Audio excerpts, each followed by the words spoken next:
Eu sei que ao longo da sua trajetória tem muitas coisas interessantes, então eu queria já ir direto ao ponto em algumas delas, né? Então, eu conheço o seu projeto com o Hermano Viana, né, que é um antropólogo muito conhecido no Brasil, acho que todo mundo conhece o Hermano, que é irmão do Herbert Viana, dos Paralamas, né? Sim. E vocês tiveram esse projeto do Músicas do Brasil, né, que parece ser muito interessante. Foi um projeto, com certeza, foi uma das coisas, talvez a coisa mais incrível da qual eu já participei. Eu, por amigos em comum, fiquei amigo do Hermano na década de 90 e eu, na época, trabalhava no meu primeiro emprego de trilha sonora, era numa revista em CD-ROM. Seria como trabalhar para um site, mais ou menos, mas a revista ia para a banca todo mês. Durou 2 anos, essa chamava Neo Interativa. Eram alguns jornalistas que fizeram isso apostando nisso, e depois a internet veio e aí isso não fazia sentido mais.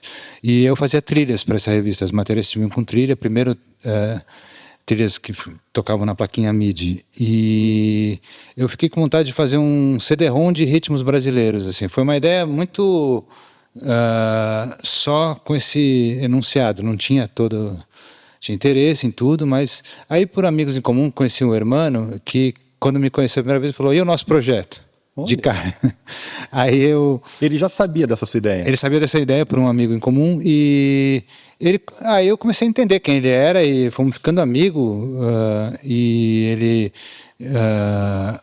vinha me trazendo um monte de outras realidades que eu não conhecia, enfim, da visão dele, né, do antropólogo ligado à música e tal.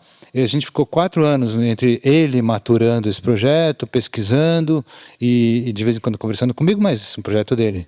E aí ele, finalmente esse projeto rolou em 98 pela Abril Produções, que é uma extinta empresa, um bracinho da Abril, de uma das pessoas da família Tivita, que se interessou muito por isso, pegou, e aí teve uma veiculação na MTV, outra em outros canais, mas até chegar na veiculação foram 2 anos de viagens, a gente foi para tudo quanto é canto do Brasil, com a equipe gravando, filmando, entrevistando, eu e o LC Varela, que foi um engenheiro que gravou comigo, gravando o CD, com equipamento, uma Kombi, parando em tudo quanto é canto, pasto, varanda, no Amapá, onde fosse, e capitais também. Então foi um projeto que ele me tirou do lugar de um produtor iniciante paulistano. Por que paulistano? Porque o paulistano tem um certo...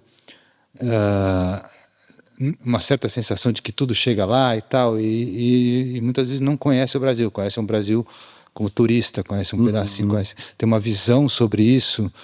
Eu não escapava disso e embora eu tivesse muita curiosidade, uma certa noção, então foi arrebatador para mim sair e conhecer os festejos, as pessoas, o ponto de vista do Hermano,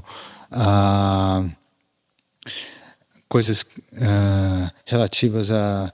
Por exemplo, ele falava assim, você reparou que os mestres das festas são uma espécie de DJ, o cara pega um verso da congada, um personagem do boi, uma roupa que é não sei de onde, e junta tudo no maracatu. As misturas históricas que foram dar, um cara sempre questionando, sempre duvidando das histórias contadas, né? Não, será mesmo? O boi veio daí? Será? Por quê? Por que essas pessoas... Acho que a pergunta que ele sempre fica, por que as pessoas fazem isso, né?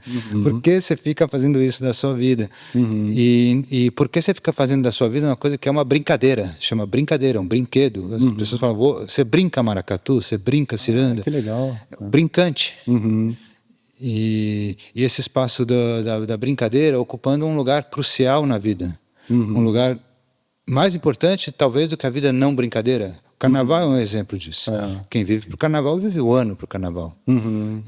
Então, isso foi muito fascinante e me tirou do lugar que eu estava naquela época, que eu pensava muito em fazer trilha já, estava trabalhando num estúdio de trilha. Tinha feito o primeiro longa para o qual eu trabalhei, que foi o Menino Maluquinho 2, do Fernando Meirelles e da Fabrícia Pinto, que é filha do Ziraldo. Eu estava trabalhando junto com o Antônio Pinto, filho do Ziraldo também, mas o Antônio tinha feito Central do Brasil e o acordo é que quando viesse o Maluquinho, eu ia fazer, embora ele tem assinado junto, é um filme da família dele, mas eu que saí, fiz. Acabou esse filme, eu fui para o Música do Brasil. Então eu digo que foi o filme, o projeto que me jogaram para outro lugar. Aí passou um tempo que eu vivi desse projeto e depois eu... Foram alguns anos, né? 7 anos, 6, 7 anos. Né? Não, foi assim, 97 talvez a gente tenha começado a falar da preparação e tal, 98 a gente saiu viajando em julho, a primeira etapa foi norte, um mês, depois a gente voltava, o pessoal do Rio ia para o Rio, quem era de São Paulo vinha para São Paulo, e se juntava de novo, etapa nordeste, um meio e meio, etapa centro-oeste, etapa sul, e a gente viveu muitos meses viajando, e depois eu fiquei 1 ano e meio, provavelmente, editando os 15 programas e os CDs. Entendi. E depois eu tinha um estudinho num apartamento de 60 metros quadrados, tudo junto. Eu lembro do meu irmão espalhando CD que a gente gravava. Na época, tudo que você fazia um CD para ouvir, né? E espalhando no chão para ver, essa aqui fica com essa aqui e tal. Foi uma empreitada de uns 3 anos. Em 2001 estava tudo pronto. Que legal. E imagino que para o seu universo como produtor, isso deve ter expandido bastante, né? Em termos de sonoridades, influências e... Muito. Primeiro, você ficar gravando música que não foi feita para ser gravada, que foi feita para existir ali no local, como função, principalmente. Tem alguns lugares que as pessoas falavam assim... Teve uma vez que eu falei para as caixeiras de carimbó em São Luís do Maranhão, que música a senhora vai tocar? Ela, não vou tocar música nada, vou tocar carimbó. Assim, música é o rádio. Aquilo é uma função de vida. Então, isso mexeu muito comigo, porque eu estava ali no começo da minha jornada de pessoa que grava e registra. Então, ali tinha um propósito diferente de registrar, que também não era purista e nem antropológico, nem musicologicamente super responsável. A gente se considerou brincantes da gravação. A gente teve a liberdade de não tentar fazer as coisas como um estudioso. Rigoroso. Não vou interferir. Já era interferido. Já não estava nem no dia da festa. Já era com filmagem. O que eu mais tinha que fazer era curar o cansaço da filmagem da galera para poder gravar comigo. Tinham lascado a galera no sol filmando. Agora tá, grava aí. Aí vinha o pessoal já... Então, isso também é a sua relação com quem você grava, ainda mais com gente que você não fala praticamente a mesma língua. Tem coisas que eu lembro, mas aí foi até gravando o Ciba, o Floresta do Samba, quando o seu Mané Martim, que tocava aquela porca que é uma onça do maracatu, a porca que tem onça em alguns lugares, é uma cuíca grave. Aí eu falei, põe o fone, seu Mané. Aí ele pôs o fone, aí ele... Sai aqui! Se assustou. Então essas coisas assim, maravilhosas que acontecem. E mexeu muito, muito. E também mexeu com uma coisa que eu fiquei com vontade de gravar um disco. E eu fiz um disco com 14 canções. Eu não fazia canção, não cantava, não sou cantor ainda, continuo. Claro que eu componho às vezes canção, trabalho com cantores, cantoras, mas aí foi falando desse assunto, chama Excelentes Lugares Bonitos. Não só falando desse assunto, como isso repercutiu em mim, Então esse disco eu lancei em 2003 e posso avançar aqui na conversa, porque o que é engraçado é que esse disco, eu fiz ele achando que eu ia ficar fazendo disco. Eu estava tentando entender, porque eu não sou muito do palco, gosto disso, se eu estiver muito seguro do que eu vou fazer lá, mas não é essa coisa assim necessária.